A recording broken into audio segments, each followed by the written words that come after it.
Leo! Kamusta? Welcome back to Pinay Angel Tarot. This is your June kapalaran para sa mga Leo general love reading, kaya maaaring mag-resonate o hindi. Pero pag nag-resonate, comment nyo para alam ko. Kamusta kayo guys? Comment present para alam kong nanonood kayo. Tingnan natin ang energies connected sa'yo, sa love life mo, at sa kung ano mang energies ang masasagap natin for you. Wow! Parang ang ganda. Okay. Kuha tayo ng romance and love oracle. Oh my gosh! Wedding! Taking your relationship to the next level one step at a time. Oh my goodness. Someone is so in love with you. Sobra kang pinahalagahan ng taong to. Long distance love knows no distance. It transcends time and space. Okay, magkalayo kayo or parang yung feeling na ang hirap mo daw kagilapin itong taong to. Surprise, romantic surprises are on the horizon. Be open to them. Gusto kanya, you are very precious para sa kanya.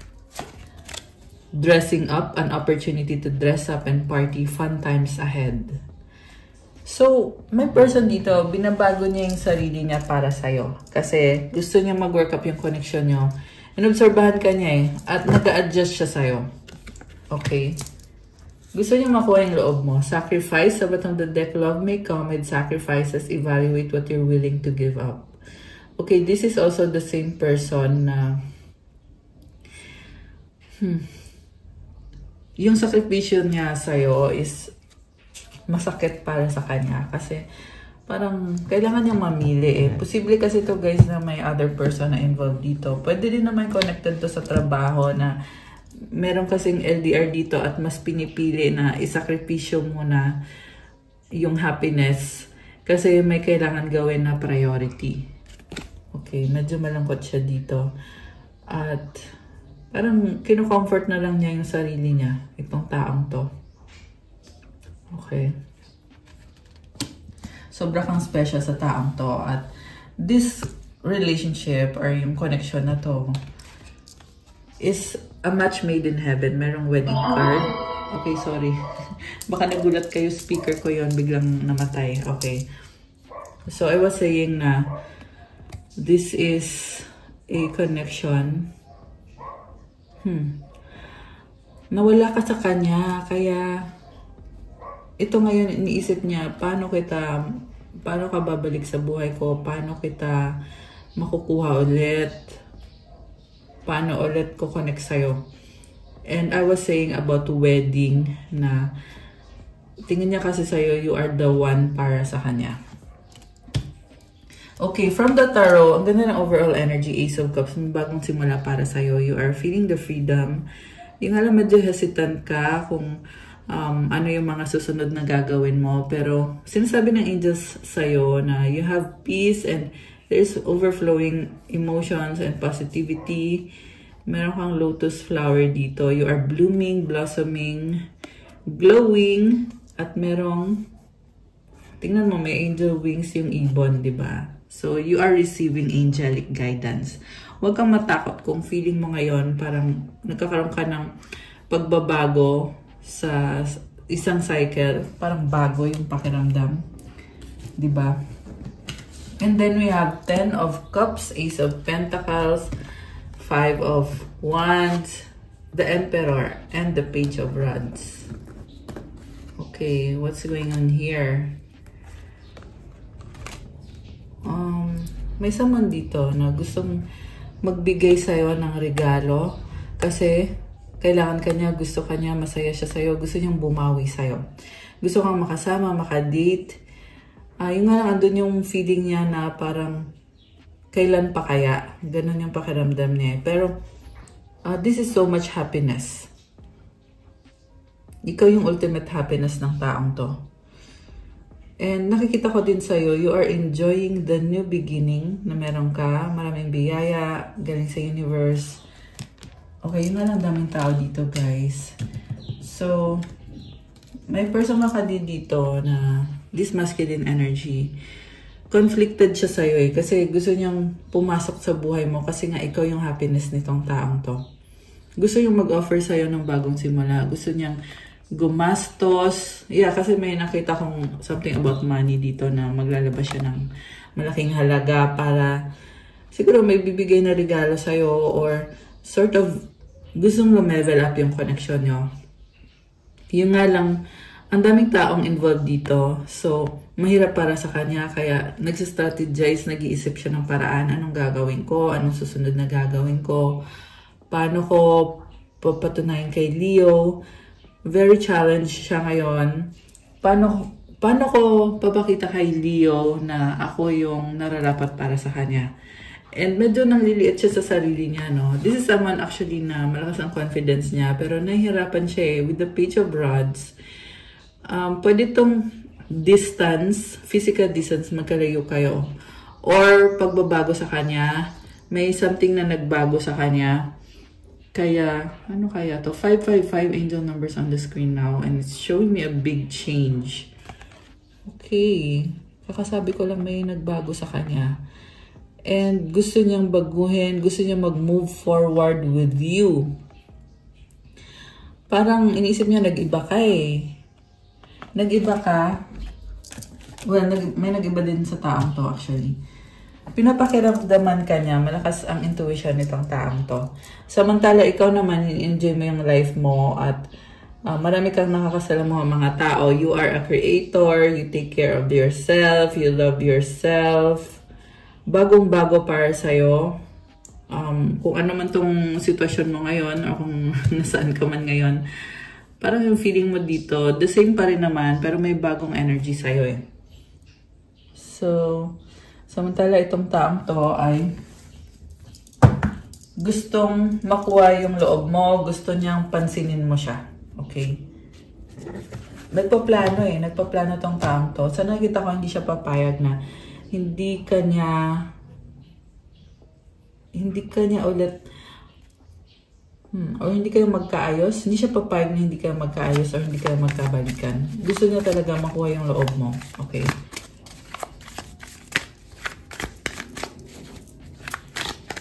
Sino tong taong to? Okay, we have 8 of Wands, communication or travel. Ang dami niyang gustong sabihin sa'yo. Ito din yung person na marami siyang gustong mangyari sa connection ninyo, guys. Pero at their own pace. Medyo controlling kasi itong nakikita kong sa person mo. So, gusto niyo magkaroon ng future kayo together. Yun nga lang, like I said, at their own pace. So, magsastruggle ka dito kasi may ugali siya na parang hindi ka niya pinapakinggan. Siya lang lahat. Ganon. Okay. Pero ngayon parang bumabaliktad. Ikaw na yung hindi nakikinig sa kanya. Grabe. So, we have 2 of Pentacles. Okay, trying hard siya na, Leo, pansinin mo naman ako! Pansinin mo naman daw siya. Yun nga lang, guys, may kahati ka dito eh. Trabaho ba to? Or ibang tao ba to? Also, nakikita ko sa'yo, sobrang swerte ng energy, lalo na sa kaperahan. Okay. So, ano bang mga energies itong taong to? Magician is here. Oh my gosh. You are a creator. May infinity symbol ka, oh. Ayan. So, napakaswerte. And I just saw 848 angel numbers. Oh my gosh, grabe. Swerte ka sa kaperahan mo ngayon. Ayan, Leo, i-claim mo na. So, comment, claim, money, money, money. At ilagyan nyo ng infinity symbol dyan. Kasi yan yung na-attract mo ngayon. Meron ako niyan, oh. Ayan, infinity. May infinity symbol. So, this is a manifestor. Itong lumabas dito. And, ready ka na, sabi dito. Ready saan? Okay. Ready ka ng umusad. Sa totoo lang, ang dami mong na-attract ngayon. Grabe. Ang ganda ng energy mo. And physically, you are also very attractive physically. Merong nagkakagusto sa'yo sa looks mo. At hindi lang yun isang tao. Okay? May iba pa. Grabe! Oh my gosh! Ganda naman ng energies! Nakakatuwa. Okay. So, we have conflicted decisions, hot and cold, multiple choices. Nakakaloka. And apology, forgiveness, return, sorry. So, I was saying about this person na conflicted siya kasi malaking desisyon pag pinili ka niya or kung pipiliin ka niya. Kaya din may delay, kaya hindi makagalaw itong taong to or hindi gumagalaw. Hot and cold siya sa'yo. One moment, gustong-gusto ka niya. The next moment, malamig. Wala, deadma. May iba. At multiple choices. Yung option niya ay hindi lang iisa, marami. Multiple. Okay? Pero hindi ibig sabihin na hindi ka mahal. Yung nga lang ang tanong kasi dito is kung ano ba, may decision ba or wala. Kasi conflicted tong taong to. Gusto niya mag-apologize, pero sa nakikita ko walang desisyon. Yun yung problem dito. At dahil kasi dyan, kung mananatili kasing ganyan ay, syempre, alam mo na, hindi uusad yung connection kapag ganon. Depende yan sa kung anong mga gagawin itong taong to connected sa'yo. Apology, forgiveness, return, sorry. So, ito na nga. Merong nagbibeg, nagmamakaawa. Pwedeng energetic lang to. So, pwedeng 11, 22, and 1, 2, 3 angel numbers on the screen. Oh my gosh.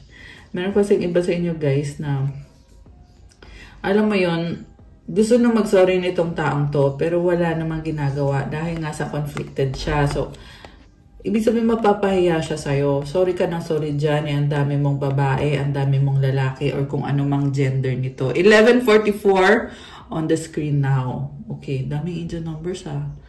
I love it. So, gusto niyang bumalik, as in, papasukin mo siya ulit sa buhay mo kung ano yung nakasanayan niyo, kung paano mo siya mahalin dati. Gusto niyang maramdaman ulit yun. Gusto niyang maranasan ulit yun. Gusto niyang mag-sorry at talagang sorry siya kasi mukhang hindi nangyayari yung mga gusto mangyari nito ngayon. 12 angel numbers on the screen. Oh my gosh, ang daming synchronicities, guys. So, Leo, nawawalan ng pag-asa tong taong to.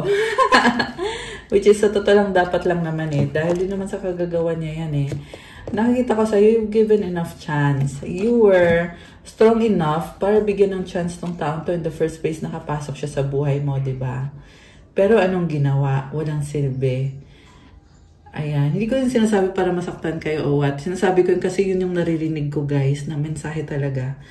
Okay? So, take it how it resonates. Kung hindi naman po sa inyo nagre-resonate, ay bigay nyo na lang sa iba yung mensahe or try nyo yung mga ibang messages sa channel na to. And by the way, kung hindi pa kayo nakapag-like, please click like. Okay.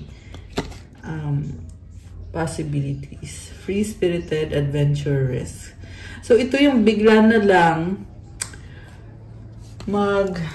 magpa-parachute pabalik sa buhay mo. Kasi, excited siya na malaman kung anong sasabihin mo sa kanya, kung paano mo i-handle itong connection na to. Kita mo may malaking sun dito. It's positivity. Parang iba yung vibe nitong taong to ngayon. May nagbago sa kanya. Nagkaroon siya ng sort of achievement sa buhay niya. Okay? And yung achievement na yon, ramdam man niya to o hindi, pero yung na-unlock, meron siyang na-unblock na energy dito na kung saan na-feel niya na gusto niya mag-risk, gusto niya mag-try ulit, gusto niya bumalik ulit. At this is also a leader. Yung nga lang bibiglain ka eh. Pa-slide-slide lang to. Tingnan mo. Nakikita ko aatras. Ayan. So, mag-ingat kayo guys. 14 angel numbers on the screen. Mag-ingat kayo kasi hindi porket biglang bumalik ay magsistay. Kasi sa nakikita ko, biglang bumalik, aatras. Okay? Kung baga titikman ka lang talaga nito. Okay? Take it literally and figuratively. And I presume wala naman ata mga minors dito, guys. Ayan. Na nanonood. So anyway, ayun, papasok sa buhay mo, aatras ulit. Para kang adventure para sa kanya na sobra kang nakaka-addict. At May nakikita din ako dito na energetic vampire. Nakita mo nasunog siya dito. Ayan.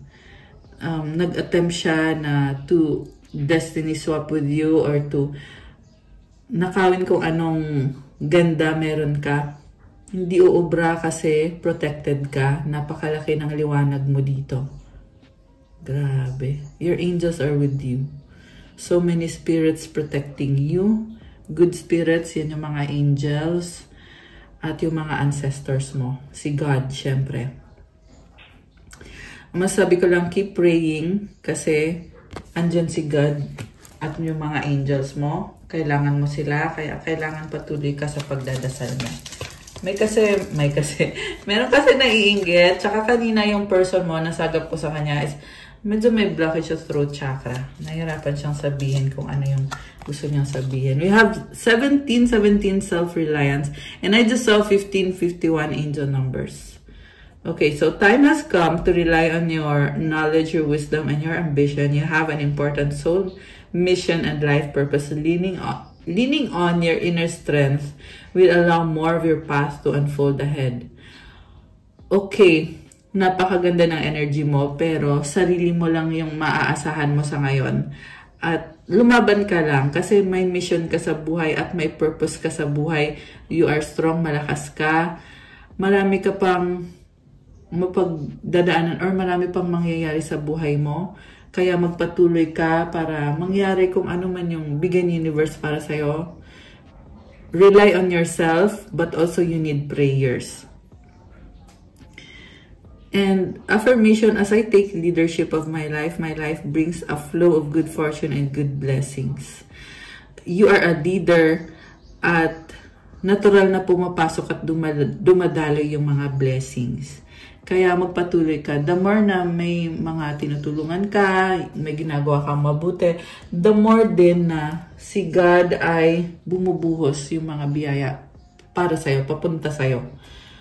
So, be patient. And, alam mo, actually, nasense ko dito yung energy nitong taong to. 1717, kakalabas lang sa screen. At 1717 din ito. Oh my gosh. Actually, number 8 din to, guys, eh. So, number 8 is connected yan sa kaperahan mo. Swerte sa kaperahan mo. Ayan, 1 plus 7 is 8. So, may dalawang 17. Diba? Dalawang 8. At lumabas sa screen ko. So, 4 na. Okay, anyway. So, itong taong to, ayaw sumuko at okay.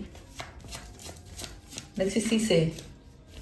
Okay, isa pang message. Oh, 18. Oh my gosh, lumabas na talaga yung number 8. Optimism. Successful. By the way, guys, i-claim nyo tong energies na to. Comment 888 to claim these beautiful energies.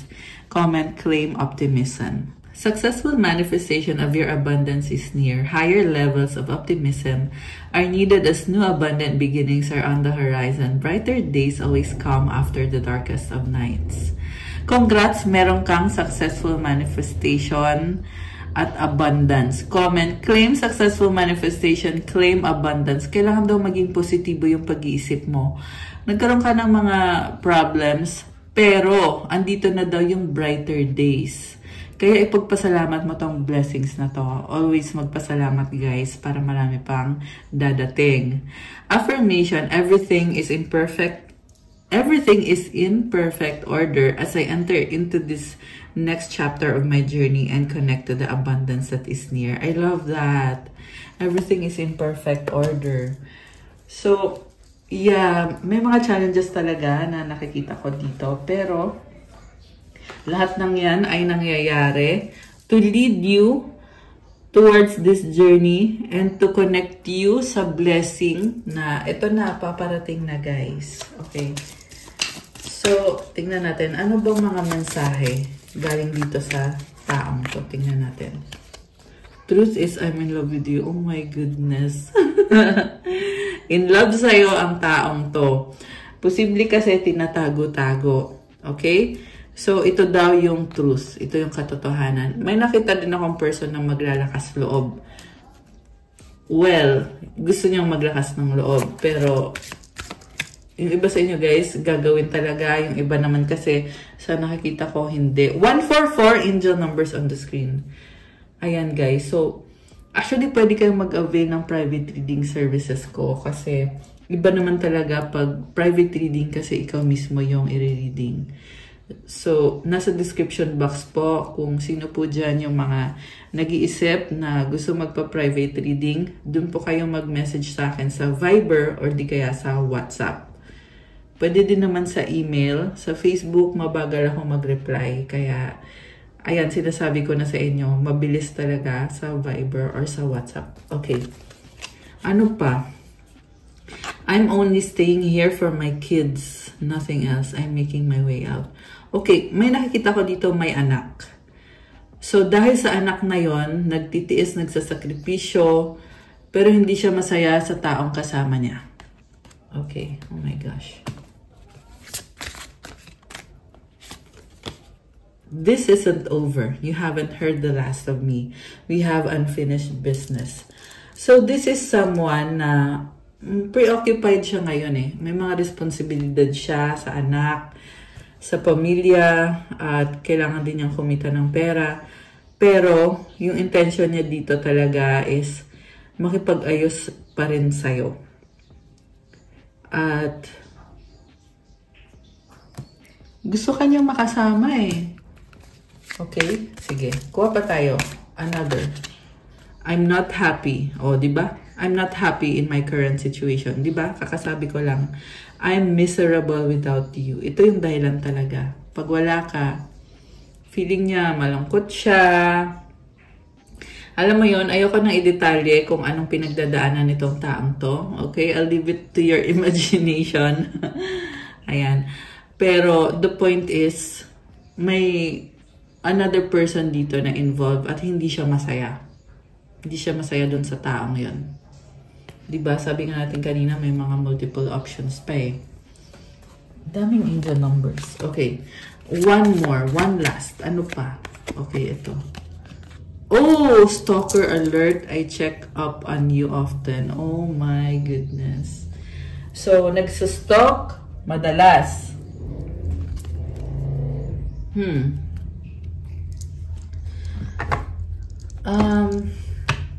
Hindi niya kaya eh. Hindi niya kaya pag wala ka. Yeah, sabi dito, I'm miserable. You are so smart, you have me figured out. Natatauhan siya ngayon na hindi kanya maloloko. Nakakaloka. Parang dami gustong sabihin sa'yo nitong taong to. Okay. Ano bang magiging outcome? Tingnan natin guys ha. Ano bang magiging outcome dito sa... Sabihin ko sana mag-jowa eh. Pero meron kasi, nag-iwalay kasi, no? Yung iba naman still together, pero yun, may mga problems.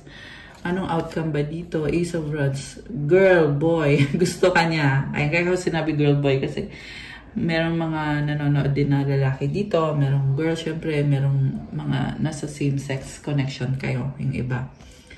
So, I was just saying na itong taong to ay na-attract sa'yo. Masculine yung nakikita kong energy dito. Strong attraction. Okay. Pina-fantasize ka niya. Okay? So, sa ngayon, hanggang dun lang yung nakikita ko sa kanya. Hindi pa niya kayang paglaban. Ayan, sacrifice. This is talking about sacrifice. King of Rods. Gusto ka niya, naghihintay siya ng moment. Natatauhan to. Kino-compare ka niya sa ibang options niya. Nakikita niya yung halaga mo. Kung ano ka talaga, nakikita niya yon, binavalue ka niya. Kaso lang niisip niya, matatanggap mo kaya ako. 555! Oh my gosh! Lumabas ulit. Kanina lumabas din yun eh. So ngayon, 555. Ang kahulugan na number na yon ay change and challenges. Pagbabago. So ito na yung pagbabagong yun. Ayun, bumaliktad, di ba? The Hanged Man. They're looking at things from a different perspective. This is also about expansion. Daming clouds and it's showing me na nag-iisip itong taong to. Like I said, nakikita niya yung halaga mo, yung value mo. Gusto niya mag-reach out sa'yo at mag-offer ng apology. Yung ba sa inyong gusto lang niya mangyari is magkaroon ng sexual encounter. Kasi pakiramdam niya kapag ginawa nyo yon, magkakaroon ng kapatawaran. Hindi naman kasi ganun kadali lang yon. Pero yun kasi yung tingin niya dito. Yan yung pakiramdam niya. This is someone na napaka-confident sa sarili niya. At alam din niya na pag ginawa niya ng paraan, ay mangyayari kung ano yung gusto niya mangyari. Gusto niya i-manifest to eh. Pero mukhang nasa point pa kasi siya na nagpaplano, nag-iisip, tinitingnan niya sa ibang angulo. Iyan yung outcome dito. Sa bottom of the deck, we have 4 of Swords. Like I said, wala pang action. There is healing. At the same time, hindi to mapakali. Umiiwas. Kita mo naka-armor, diba? Ibig sabihin, hindi to gumagalaw. Mabigat yung armor. At isa pa, protection to. Kaya yan umiiwas kasi ayaw masaktan. Ibig sabihin, posible may bago ka ng person on your end. Okay? Yung iba sa inyo wala pa. Pero, para kasi sa kanya, pag may bago ka na, napakasakit nun. Okay? So, hayaan mo siya. Hayaan mo siya. Kung may bago ka man o wala, hayaan mo siya sa kung ano man yung iniisip nitong taong to. Queen of Cups. Oh my gosh. Naisip niya na in love ka na sa iba eh. Ayan. Mahal ka pa rin niya. Grabe, nakakaloka. Pangarap ka niya, sabi dito. Ayan. So, kukuha kita ng advice para sa ating mga Leo friends. Please like, guys. Please subscribe, guys. Okay, ito yung advice. Hardship. May I embrace what's happening right now? As baffling or as painful as it is, help me, God, to trust where you are guiding me. I am yours. So, prayer kasi to yung nakalagay dito. Medyo confused, medyo malungkot, pero rely on God at magtiwala ka kay God kasi lagi kang ginagabayan. Ibigay mo yung sarili mo sa Diyos, kay God. Okay, I love it for you. Kasi you know na God will take care of you. Yung hardship na yan, temporary lang yan. Malalampasan yan. Ayan. Okay, guys. That's what I have for you, Leo, for your June kapalaran. Thank you for watching. Please like the video, comment, subscribe, hit the notification bell. Kung kailangan nyo ng gabay, kung nag-resonate kayo, kailangan nyo ng more information, pwede kayo magpa-private reading. Message lang kayo sa Viber or sa WhatsApp. Nasa description box po yung contact details. Check out my Instagram if you want to start your crystals journey. May mga crystal bracelets, marami at iba-iba. May pang-attract ng love, calming energy, protection, pang-attract ng money, merong for abundance and prosperity and good health, merong for self-confidence, protection, nasabi ko na ba, merong vitality, marami pang iba, guys. You can check out my posts sa Instagram at pa-follow din po kasi kailangan ko din po yung support nyo. Thank you again, Leo. I love you guys. Have a good day or night. Kung kailan nyo mapanood to. God bless you. I'll see you again soon. Bye!